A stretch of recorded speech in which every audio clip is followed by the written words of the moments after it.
Hi, this is Seriously Good News. I'm Ed Sims. I'm glad that you're here. Looking at a passage of Scripture today out of Luke's Gospel, the 21st chapter, verses 5 through 19. When some were speaking about the temple, how it was adorned with beautiful stones and gifts dedicated to God, he said, "As for these things that you see, the days will come when not one stone will be left upon another. All will be thrown down." They asked him, "Teacher, when will this be? And what will be the sign that this is about to take place?"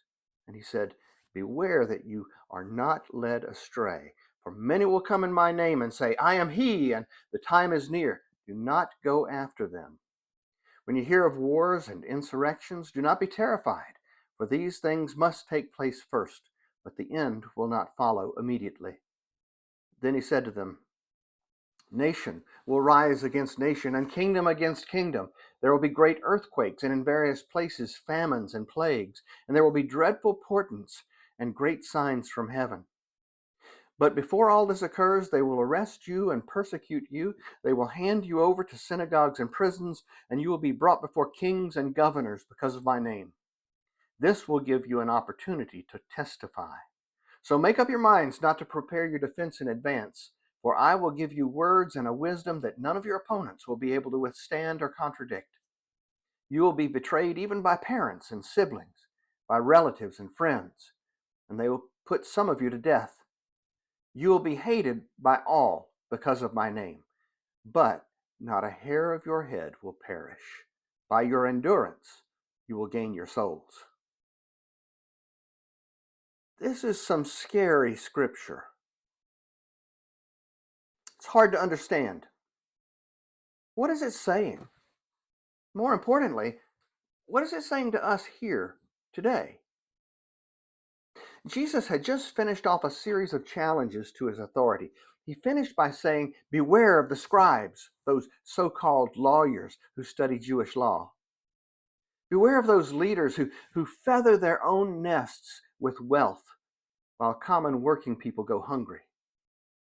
Now that sounds like present times, doesn't it? Then Jesus pointed out a poor widow putting her pittance into the temple treasury. "She has put in more than all of them," referring to rich people. "She put in all she had to live on." Maybe that made his listeners a little bit too uncomfortable because someone abruptly changes the subjects. "Would you look at all these buildings here in the temple?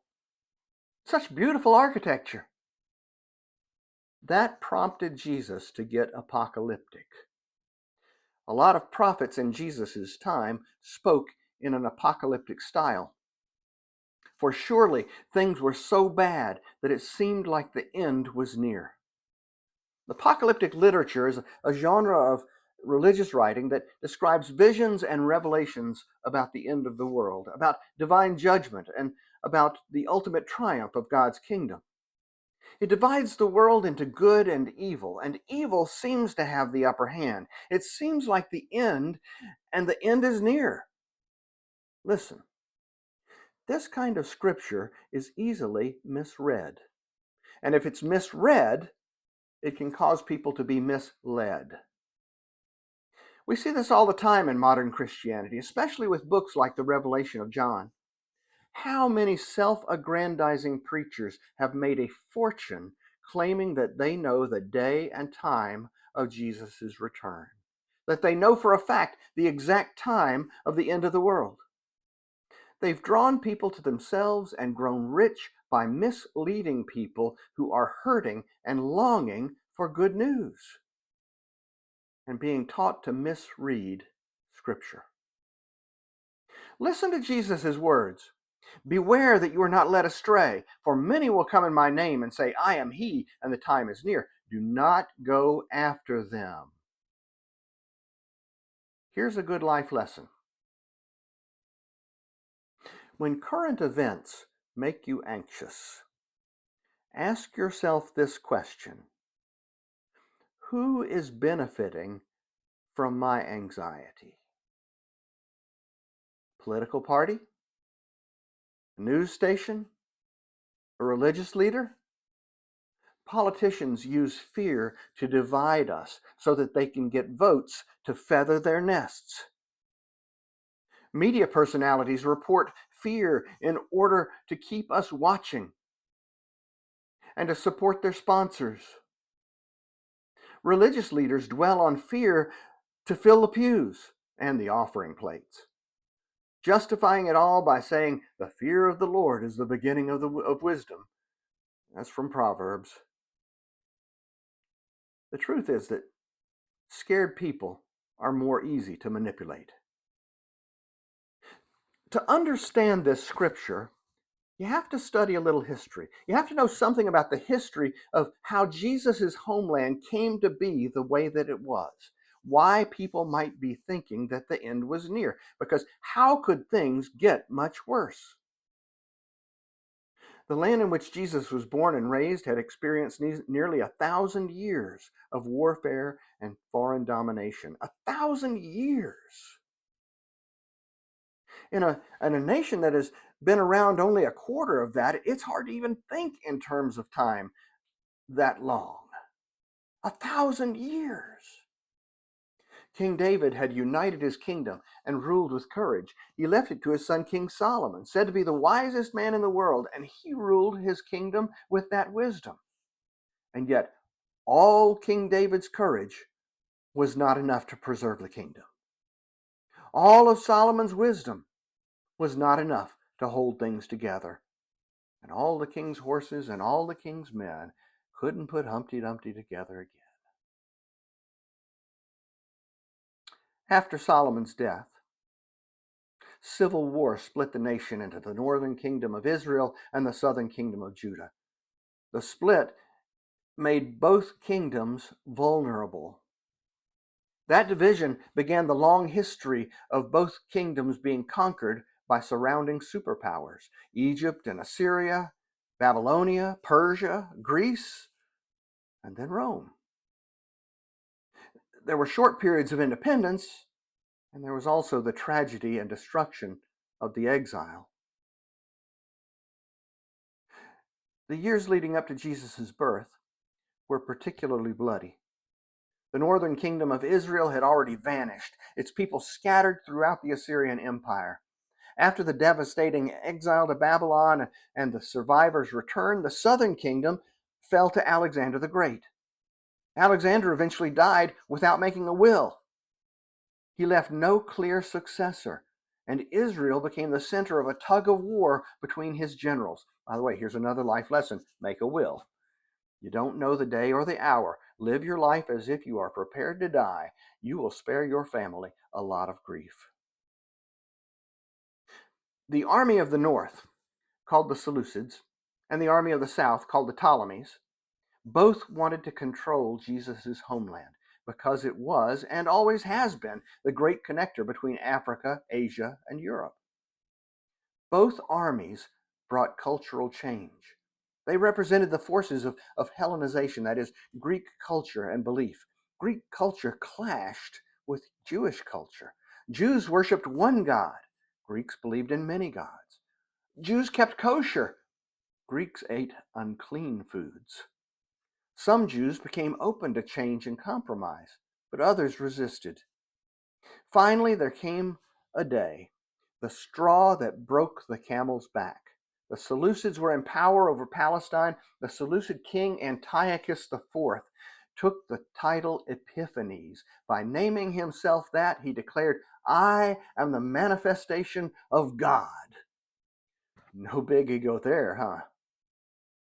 He renovated the temple in Jerusalem into a place of worship for the Greek god Zeus. Solomon's temple, destroyed by Babylonia, rebuilt by Ezra and Nehemiah, converted into a temple for Zeus. Even worse, Antiochus decreed that the temple sacrifices had to change. No more lambs or bulls. Instead, pigs. Unclean pigs. The Jews called this the abomination of desolation. And the Jews rose up and drove out the Greeks. It was called the Maccabean Revolt. You may have seen the books 1st and 2nd Maccabees in a study Bible.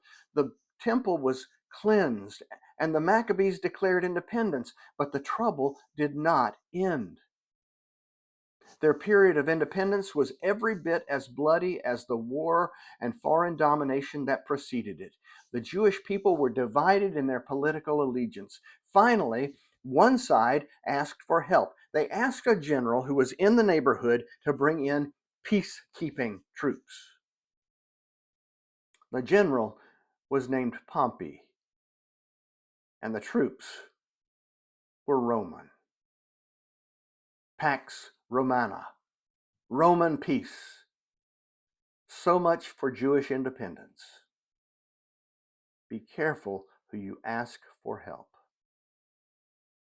The Roman overlords placed a new king over the Jews. He was King Herod, whose grandparents had been forcibly converted to Judaism during the Maccabean revolt. Herod had a plan to get in good with the Jewish people and his Roman friends at the same time. He set about expanding the temple. It was huge, arguably the largest temple in the world. It took up about 35 acres of land, something like 7 football fields packed together, gilded with gold and carved out of enormous stone blocks. It was like nothing people had ever seen before, truly one of the wonders of the ancient world. But here's the kicker. Up against the side of the temple, Herod built the Antonia fortress, named after Mark Antony. It was built to allow Roman guards to keep an eye on who came and who went. The Roman overlords could direct a careful eye on everything that took place inside the temple. Now, this temple had been under construction for Jesus' entire life. It was magnificent. So maybe it's not too surprising that when Jesus' preaching got too challenging, too discomforting, someone would look up and say, "Would you look at this magnificent building? Such beautiful stones, such amazing ornaments dedicated to God." Imagine their shock when Jesus responded, "As for these things that you see, the days will come when not one stone will be left upon another, all will be thrown down." You see, Jesus knew history. Jesus knew Herod, dead now, and the temple under the control of the Roman procurator Pontius Pilate, and the people still divided. Jesus could connect the dots. He knew what was coming, and it did. About 40 years after Jesus spoke these words, this huge, magnificent temple would be laid to waste. An argument about sacrifices and taxes escalated, and Israel found itself at war with Rome. And the end was terrifying. Jerusalem was completely destroyed. The temple was completely destroyed. The Roman general Titus left one section of wall standing because he said, otherwise, there'd be no evidence that this temple had ever stood here. We call that section of the wall the Wailing Wall. Jews still go there to weep for what had been and what had been lost. Now, I've probably told you way more than you ever wanted to know about the Jewish history leading up to 70 AD. But here's the thing. I want you to understand that God was able to use those terrible events to bring about an even more incredible good in the world. The destruction of the temple was the final push to move the followers of Jesus out into the greater world. It caused them to realize how important it was to write down the accounts of Jesus' life, teachings, death, and resurrection. People like Luke, who wrote the scripture we're reading today. The story of Jesus was too important to be lost. It caused people to carry the story of Jesus out across the ancient world. Christianity became a worldwide religion. It came ultimately to you and to me. You hear what I'm saying? God used a terrible event as a springboard to bring the good news to you and me. God can take even a terrible event and bring good out of it. That's the good news that we need to hear. We need to hear that in the midst of the terrible events of corrupt officials and violent criminals pardoned and innocent people pepper sprayed, arrested, beaten, and deported, God can take the most terrible things and bring something good out of it. In fact, that's the message of the cross. God took the crucifixion of his Son and turned it into the resurrection. It was the greatest turnaround in history, from death to life, from destruction to restoration, from despair to hope. That's why Jesus' words in this scripture are so important for us. When your life gets scary, when you feel like you're going to be swallowed up in chaos, when all you can feel is anxiety and hopelessness and fear, hold fast. Hold fast. Hold fast. By your endurance, you will gain your souls. And it will give you the opportunity to testify to the power and presence of the living God, because God is with you. God is by your side. God will never leave you. God is lifting you up. God will even give you the words to speak. God is the source of your courage and your hope and your strength. We cry out with the words of the psalmist, "For God alone my soul waits in silence. From him comes my salvation. He alone is my rock and my salvation, my fortress. I shall never be shaken." Someday, change is going to come. Someday, you're going to be able to look back on this trouble. Someday, you're going to be able to see that God was always here for you and with you, for you. Someday, you're going to be able to declare, God got me through. Someday. You know what?